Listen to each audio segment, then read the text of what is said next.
Hey there mga my loves, Theo. Thank you so much for always staying here with me in this channel, babe. So before we start your reading, reminders muna kasi dito for everybody. So just pick up only the messages you think ay para sa iyo. At kung feel mo na ang reading na tayo for you, then this reading might really for you. And of course, we do not have any gender right here. So babae, lalaki, LGBT, cross-watchers, you can flip roles if you want. Of course, you can do that, and at the end of the day, you always have your free will. So, before we start, let me just greet everybody. Hi po sa inyo, new subscribers. Ako po si Yan. At sa mga returning viewers, thank you so much for the warm love and support na binibigay nyo sa akin. At kung hindi nyo pa knows na meron po tayong other channel, ang link ay nasa description box. Kaya kung interesado rin kayong manood tumambay dyan, you might want to check that out rin. So yun nga, let's go ahead Leo at alamin rito ang mga mensahe for ya guys. So, Spirit and Angel guys, Archangel Michael, thank you so much. Can you please show me messages for Leo, please? This is for my Leo people. Leo. What do we have here for Leo, please? Leo. Messages for Leo.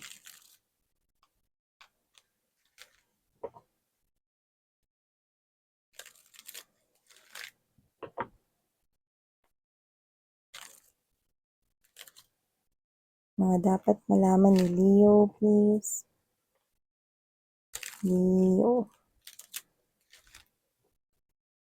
Okay. Tingnan niyo yung mga dala ninyong gamit, no? Alam niyo, yung modus na yun, di pa mamatay-matay yun, no? Yung mga parang last-last bag or last-last bulsa. Yan, no? So, baka madukutan kayo dito. Ingat-ingat, no? Tsaka yung bag, no? Pwedeng bagong bilhin nyo lang yan or bagong patahin nyo, tas malalaslas lang din, di ba? Sarap dagukan. Sarap dagukan nung snatcherin. So, yan. Ingat-ingat na ang bag that nasa harap, lalo na yung mga backpacks. Yan. Okay. Wheel of Fortune at Tower, oh. The Sun. Wow. Okay. High Priestess, Four of Coins. Okay. So, mukhang tinutulak kayo sa pagbabago rito because of the Wheel of Fortune together with the Tower na lumabas. Ibig sabihin, Leo, tinutulak kayo rito sa mga magagandang pagbabago na magdadala sa inyo sa Sun card energy. So, nakita ko rito na itong mga pagbabago na to hindi madaling sabayan with the Tower. Ito yung mga pagbabago na baka magdalawang isip ka na, ay, ayokong hirap naman yan. No? Ayokong pagdaanan yan, miss yan, blah, blah, blah. No? But you need to. Okay? Because you are meant to take this pathway, no? Para makarating ka dun sa totoong kasiyahan, kaligayahan, no? Brighter future yung naghihintay sa inyo. So, maaring yung mga nakuha nating energies dito, no? Nasa transformation ang inyong life, yan, no?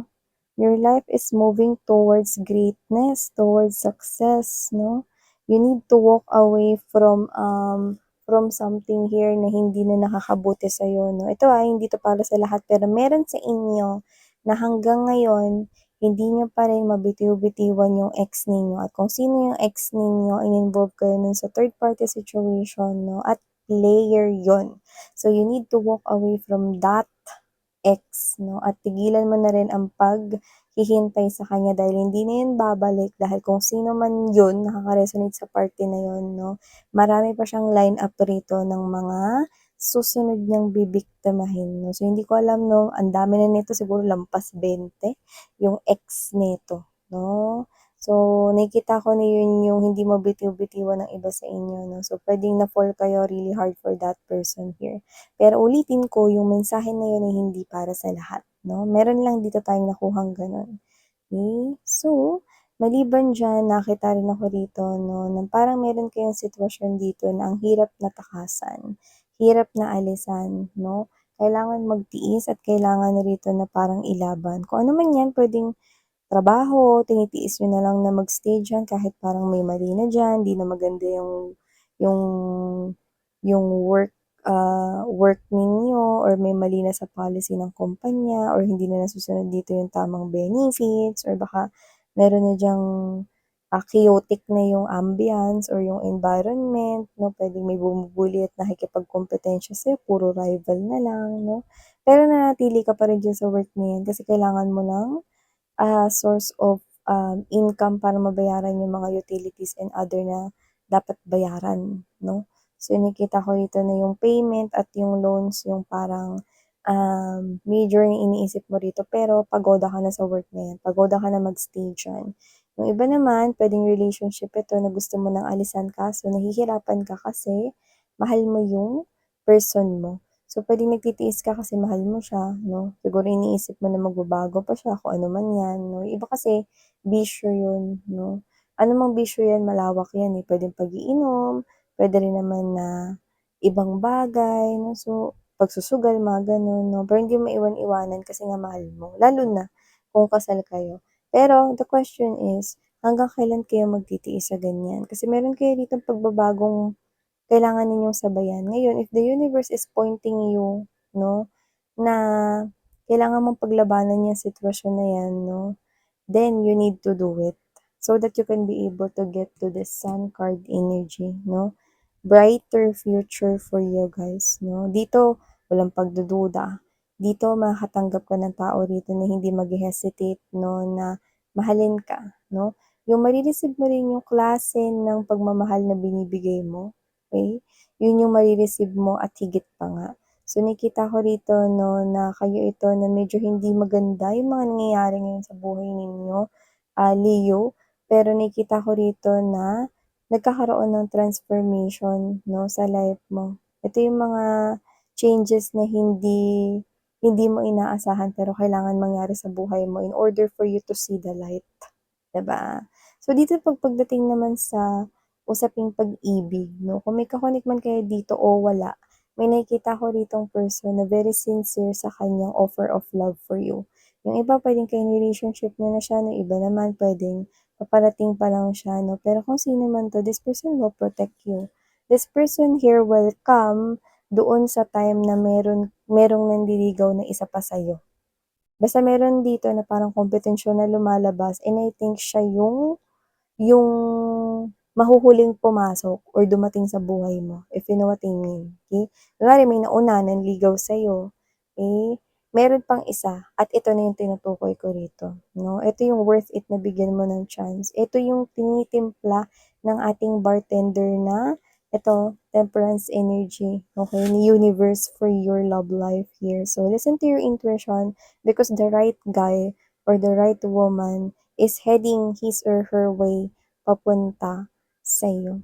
So, nakikita ko nitong tao na 'to ang iyong true destiny and nakikita ko rito na posibleng maging close off ka sa kanya at first, pero nakikita ko na mababarag niya rin dito 'no, ang iyong wall and you will let this connection here to flow 'no, you will trust this, connection here to flow beautifully or naturally. So, maaaring mag-start kayo as friends, medyo mapagkatahimik siya 'no, tsaka yung attention ko is nagfo-focus sa B and J. So, puwedeng ang letters or initials ng kanyang name ay B and J or baka yun yung mga first letter or baka sa inyo. Just take how this resonates. But this person here is the quiet type of person but not boring, 'no? Hindi po siya boring kausap, hindi po siya boring kasama, lalo na 'pag kayo lang na dalawa. So, this person here siguro tahimik lang siya in a way na mas madaldal ka siguro or siya 'to na 'pag may sikretong sinasabi sa kanya yung mga malalapit sa kanya, hindi niya yun sinasabi sa iba, na parang may confidentiality pagdating sa kanya 'no. Kumbaga sa USB 'no, naka-hard drive ito 'no, with protected zip password. So, yung nakikita ko dito 'no. So, reliable siya dito, approachable, and at the same time mapagkakatiwalaan, 'yan. So, meron akong nakikita rito, hindi ko alam kung bakit niya iniisip na ibigay ito sa'yo, pero maaaring close kayo or ikaw kasi yung nakikita niya ritong may potential na mag-handle nito. So, either trabaho 'tong binibigay niya sa'yo or inheritance. Yan, may inheritance ng bongga nun 'no. So, yung iba trabaho ito pero meron dito mga energy inheritance 'to, pamana yung ibibigay niya 'no. Like let's say sabihin natin sa pamilya 'no? Ang daming miyembro ng pamilya pero ikaw yung iniisipan niyang pamanahan nito, 'yan. And kung ano man yan nakikita ko niyan ay worth it or expensive 'no, na talaga naman rito na posibleng pag-awayan at talaga naman na parang posibleng makarinig ka ng hindi maganda sa kapwa mo rito mga kamag-anak o pamilya. Hindi ko alam kung ba't ganyan, pero yun ang nakuha natin dito. But for most of you, this is something here na puwedeng trabaho, eh. Itong trabaho na 'to is posibleng malaki yung kita dito, okey. Pero ito ay ipapasa niya sa'yo. So, hindi ko alam kung ire-repair ka niya ba diyan or yan talaga ay negosyo niya, pamana, yung nakikita ko rito. Pera yung papasok sa'yo pagtapos niyan, 'yan. So, maliban dito nakakita rin ako mga bes, may lilipat ba dito ng bahay? Kung meron tuloy niyo na. Kasi nakita ko rito na sa lilipatan ninyo makakakuha kayo ng peace of mind at mas maayos yung magiging mga kapitbahay niyo, Leo, 'no? At yung iba sa inyo na naghahanap ng love life, nakikita ko rito na diyan mo naman matatagpuan sa new place na 'yan ang iyong person. So, yun ang nakikita ko dito, okey? So, nakikita ko rin na posibleng yung iba sa inyo 'no, bumili kayo rito ng, um, 3 items or parang more than one items 'no, I think online shop ito 'no, pero hindi malaki yung babayaran mo. So, hindi ko alam kung bundle 'yan or 3 yung gamit pero ang dami mong voucher. Yung nakikita ko rito ano, so parang shopping galore ka dito pero sulit na sulit kasi hindi ka gagastos ng malaki. 'No? So, ngayon ko lang sasabihin na kung sa'yo yun nire-rekomenda kong i-check out mo na 'yan. Kasi nakikita ko dito na parang madami kang mabibili 'no, sa halagang mura lang, 'di ba? Dahil sa mga voucher siguro or dahil may inabangan ka ditong sale, 'yan. So, yung nakita ko dito. And yung iba na naghihintay rito 'no, ng pregnancy result, nakikita ko na drumroll, dun dun dun dun dun dun.